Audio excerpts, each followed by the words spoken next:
नमस्कार मित्रों, आज हम चर्चा करेंगे घर के वास्तु को लेकर। मैं आपको एक बात बहुत ही स्पष्टता के साथ बता देना चाहता हूँ कि सबसे ज़्यादा दिक्कत अगर हमारे घर पर आती है तो उसका सबसे बड़ा कारण है कि हमारे घर की वास्तु का ठीक न होना। प्रायः बहुत बिजी समय है, लोग बहुत ज़्यादा व्यस्त रहते हैं, लोगों के पास फुर्सत नहीं है क्योंकि वास्तव में बहुत ही गतिमान युग है, प्रतिस्पर्धा का युग है। तो घर के तमाम लोग कहीं ना कहीं आजीविका को लेकर कार्य कर रहे होते हैं, तो जिस कारण से उनके पास पर्याप्त टाइम नहीं होता है घर को ठीक से देखने का। किंतु मैं इतना ज़रूर बताना चाहूँगा, इस आपाधापी भरे वातावरण में भी अगर हमने कुछ बातों पर ध्यान दिया तो हमारे घर की वास्तु ठीक हो सकती है। और अगर हमारे घर की वास्तु ठीक है तो फिर हमारे ऊपर किसी प्रकार का कोई दिक्कत आने वाली नहीं है और न ही हमारे जीवन में किसी प्रकार के कोई रोग कष्ट इत्यादि उत्पन्न होने वाले हैं।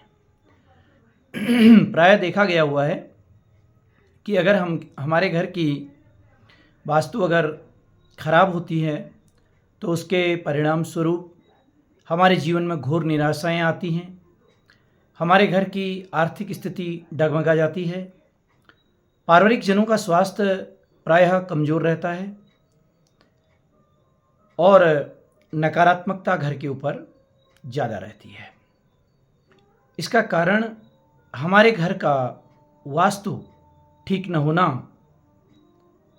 माना जाएगा।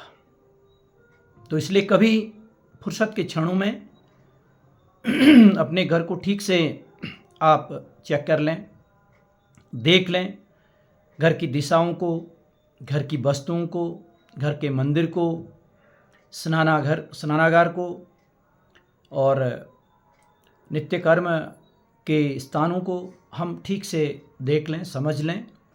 जो मैं आज यहाँ से आपको डायरेक्शन दूंगा, निर्देश दूंगा, उस आधार पर एक बार अपने घर को ज़रूर चेक करें, तो निश्चित तौर पर आपके जीवन में परिवर्तन आने वाला है।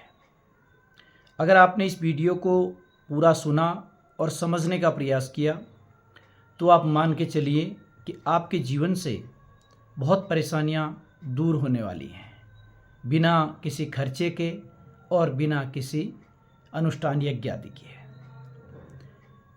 मित्रों, सबसे पहले मैं बात करता हूँ, मुख्य 4 दिशाएं मानी गई हैं। मुख्य दिशाएं, वैसे दिशाएं तो बहुत होती हैं लेकिन मुख्य दिशाएं 4 मानी गई हैं।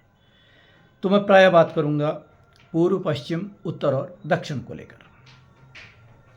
पूर्व, पश्चिम, उत्तर और दक्षिण को लेकर ये अलग बात है कि भौगोलिक स्थिति के आधार पर आपके घर का जो दिशा है, आपका घर का जो प्रवेश द्वार है, वो हो सकता है पश्चिम भी हो, उत्तर भी हो, दक्षिण भी हो। तो लेकिन अगर भौगोलिक स्थिति ठीक है, आपका प्लॉट, आपका घर ऐसी जगह पर है जहाँ से सूर्य देव प्रकट होते हैं, अगर आपका प्रारंभिक दरवाज़ा पूर्व दिशा की ओर है तो आप वास्तु के पहले पड़ाव को पार कर जाते हैं, अर्थात आपकी वास्तु बिल्कुल सही है। अगर आपके घर का दरवाज़ा पूर्व से खुलता है, जैसे आप घर का दरवाज़ा खोलते हैं तो पूर्व दिशा के आपको दर्शन होते हैं, जहाँ से कि सूर्य भगवान का प्रादुर्भाव होता है, सूर्य भगवान का अवतरण होता है। उस दिशा को अगर आप उठते ही देखते हैं, अर्थात दरवाज़ा खोलते ही देखते हैं, तो यह वास्तु का पहला पड़ाव आपने पार कर लिया। तो मित्रों, भौगोलिक स्थिति के आधार पर, प्लॉट की स्थिति के आधार पर संभव है कि आपका प्लॉट किसी भी दिशा की ओर, आपके दिशा में आपका दरवाज़ा हो सकता है। लेकिन मैं निवेदन करूँगा आपसे कि आप पूर्व दिशा की तरफ कोई खिड़की, किसी प्रकार का कोई झरोखा ज़रूर रखें। दूसरी बात यह है कि अगर मान लिया जाए वास्तु के आधार पर आपका दरवाज़ा पूर्व की ओर नहीं खुल रहा है, तो आप दूसरी स्थिति में ये कर सकते हैं कि कम से कम अपने घर के पूर्व दिशा में अपने मंदिर को स्थापित कर सकते हैं।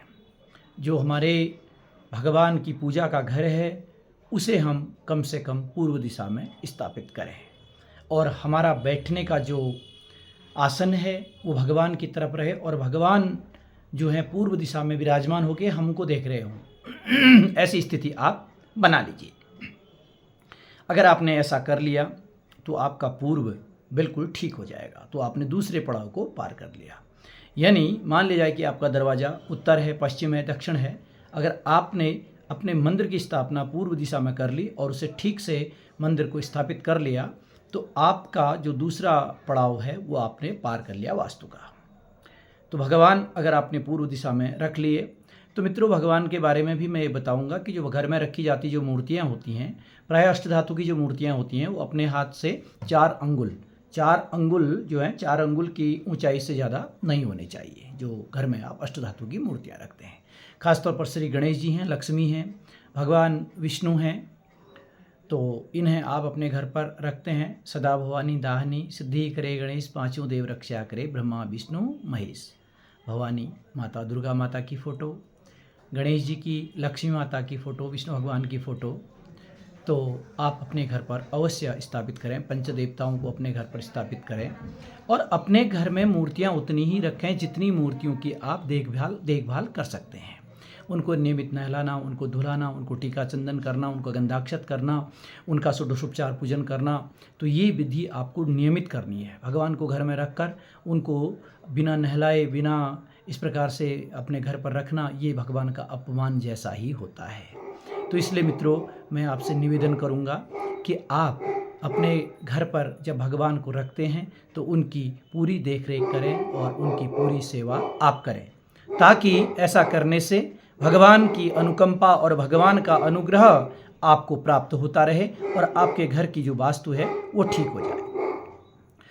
मित्रों, इसी क्रम में मैं आगे बढ़ूंगा और मैं आपसे निवेदन करूंगा कि अगर आपके घर के पूर्व में दरवाज़ा है, सब कुछ ठीक है, मंदिर भी आपने पूर्व में रखा है, पूर्व दिशा में अगर आपके घर के पास कोई सीढ़ी जा रही हो और वो सीढ़ी छत पर जा रही हो, तो उस सीढ़ी के नीचे किसी प्रकार का वास्तु निर्माण न करें। चाहे वो स्नानाघर हो, चाहे वो नित्य कर्म का स्थान हो, चाहे उसके अंदर मोटर वोटर रखना हो, कूड़ा कबाड़ा रखना हो, तो इस प्रकार का कार्य कभी भी सीढ़ी के नीचे न करें। सीढ़ी को बिल्कुल ओपन रखें, खुला रखें। इस बात को आप गांठ बांध लीजिए। अगर आपने ऐसा किया है तो आप वास्तु दोष से पीड़ित हो सकते हैं। अगली बात यह है कि कई लोग जो है घर के बाहर से ऊंचाई वाले हिस्से में डबल में अपना ड्रॉज बना देते हैं या कुछ रखने का एक वो बना देते हैं। तो अगर इस प्रकार का कुछ आपने अपने घर के बाहर से बनाया है, यानी पूर्व के बाहर से बना रखा है, और उसके ऊपर आपने तमाम कूड़ा कबाड़ा घर का जितना भी एक्सटर्नल जितना फालतू चीज़ें हैं वो उसके ऊपर अगर आपने डाल रखी हैं, तो यह वास्तु दोष को निमंत्रण देता है और आपके घर में फिर कभी रिद्धि सिद्धि को नहीं होने देता। अर्थात आपका पूर्व का जो कोना है वो सदैव साफ रहना चाहिए। पूर्व का कोना आप जितना साफ रखेंगे, जितना स्वस्थ रखेंगे, उतना करने मात्र से आपके घर का जो वास्तु है वो बिल्कुल ठीक होगा, दुरुस्त होगा। तो मित्रों, इस बात का विशेष ध्यान रखें। और इसके अलावा मैं आपसे ये कहना चाहूँगा कि घर पर जूते चप्पल बिखरे हुए कदापि ना हो। मैं प्रायः देखता हूँ एक चप्पल इधर होता है, एक चप्पल उधर होता है, किसी का मुंह कहीं को होता है, किसी का मुंह कहीं का होता है। कभी भी जूते चप्पल बिल्कुल एक सीरीज में लगाएं और कभी भी टेढ़े मेढ़े न खोलें, इधर उधर बिखरा के न रखें, उनको बहुत ही स्वच्छता के साथ रखें। तो मित्रों, ऐसा करने मात्र से भी आपके घर में आपका जो वास्तु दोष होता है वो दूर होता है, अगर आपने अपने घर के जूते चप्पल इत्यादि आपने ठीक से रख दिए तो मित्रों, प्रायः इसी क्रम में मैं आपसे एक और निवेदन करना चाहूँगा। वो निवेदन इस प्रकार का रहेगा कि जैसे अक्सर हम क्या करते हैं कि आजकल एक ऐसा फैशन आ गया है कि घर के अंदर शयन कक्ष में भी, भगवान के कक्ष में भी आदमी चप्पल के बगैर नहीं जा रहा है, जूता चप्पल लेके जा रहा है। तो मित्रों, मैं निवेदन करूंगा कभी भी अपने घर के एंट्रेंस के बाद अपने घर पर बाहर से चला हुआ चप्पल या जूता घर पर के अंदर, खासतौर पर शयन कक्ष में, खासतौर पर मंदिर वाले कक्ष में, किचन वाले कक्ष में बिल्कुल न ले जाएं। ऐसा करने से आपका किचन दूषित होता है, आपका शयन कक्ष दूषित होता है, आपकी नींद खराब होती है, आपको नींद ठीक से नहीं आती। और अगर आप किचन में लेके खाना बनाते हैं उससे, तो उससे भी आपके अंदर एंटी एनर्जी आती है, नकारात्मक ऊर्जा आपके घर के अंदर आती है। तो प्रायः ध्यान रखें कि अगर बहुत ही आवश्यक हो, अगर आप चप्पल के बिना नहीं रह सकते हैं, तो आप स्वच्छ और धुले हुए जो ऐसे प्रकार के कोई खड़ाऊं टाइप के आप अपने घर पर रख सकते हैं, जिनका इस्तेमाल आप किचन पर या मंदिर में कर सकते हैं। लेकिन आप जो है खास तौर पर जूता या चप्पल जो कि हम दुनिया भर जहाँ तहाँ से चल के आते हैं, और वो नेगेटिव ऊर्जा को फैलाने वाले जूते चप्पल को ले जाके हम अगर अपने मंदिर, अपने किचन या जो है हम अपने शयन कक्ष पर जा रहे हैं, तो इसके नकारात्मक परिणाम हमको मिल रहे हैं। हमारे घर में शीशा टूटा फूटा न हो। हमारे घर में अगर कोई शीशा है तो उसको रात को ढक दीजिए। कोई टीवी, इलेक्ट्रॉनिक्स आइटम वगैरह आपके घर में हैं तो उनको रात को ढक दीजिए। कभी भी खुला मत रखिए उनको। अपना टीवी, चलचित्र का जो अपना आगे पर्दा होता है, उस पर्दे को कभी खुला न रखें। उस पर्दे पर आप जो है किसी प्रकार का कोई कपड़े से उसको रात में ढक दीजिएगा। ऐसी अगर आप कहीं पर शीशा है, कंघा करते हैं, शीशा करते, बड़ा शीशा लगाया रहता है घरों में, तो उस शीशे को भी आप रात को ढक दिया करें। कोई टूटा फूटा शीशा अगर आपके घर पर हो तो उसे भी आप तुरंत अपने घर से बाहर करें। अगर ऐसा आप करते हैं तो आपके घर पर सकारात्मक ऊर्जाओं का आवेश होना शुरू हो जाएगा। आप हफ्ते में एक बार अपने घर पर सप्ततीर्थों का जल जो है सिंचित करें। सप्ततीर्थों के जल को अपने घर के चारों ओर छिड़काव करें। ऐसा करने से भी आपके घर में पॉजिटिविटी आती है, सकारात्मकता आती है। गंगा जल का छिड़काव करने से घर का पवित्रीकरण होता है। घर पर घी का दीपक जलाने से भी घर के अंदर नकारात्मक ऊर्जाएं दूर होती हैं। खासतौर पर जिन लोगों के घर के ठीक सामने पंच तुलसी, 5 पौधे तुलसी के लगे होते हैं, तो उनके घर पर भी नकारात्मक ऊर्जा नहीं आती है। और खासतौर पर शास्त्र में तो यहाँ तक कहा गया है कि यम के दूत भी उस स्थान पर नहीं आते हैं जहाँ पर पंच तुलसी लगी होती है। यानी यम लोक के जो दूत हैं उनका भी भय पंच तुलसी नष्ट कर देती है। तो मेरे मित्रों, अगर आज जो मैंने बातें बताई, इन बातों को अगर आपने ठीक से अपने जीवन में अंगीकार कर लिया, ठीक से आपने इनको समझ लिया, तो आपके घर में रिद्धि सिद्धि होना बिल्कुल स्वाभाविक है। और आपके घर में धन और लक्ष्मी का आना स्वाभाविक है। आपके घर से रोग व्याध कष्ट दूर होना स्वाभाविक है। आप इन चीज़ों को अपने जीवन में एक बार लागू करके देखें तो निसंदेह आपके जीवन की परेशानियां दूर होंगी। मैं एक बार फिर इसी वास्तु को लेकर नई वीडियो के साथ आपके सामने आऊँगा। तो मैं मित्रों आपसे निवेदन करूँगा, इस वीडियो को शेयर करें, इसको लाइक करें, सब्सक्राइब करें, अपना इसको बहुमूल्य अपना स्नेह दें। धन्यवाद।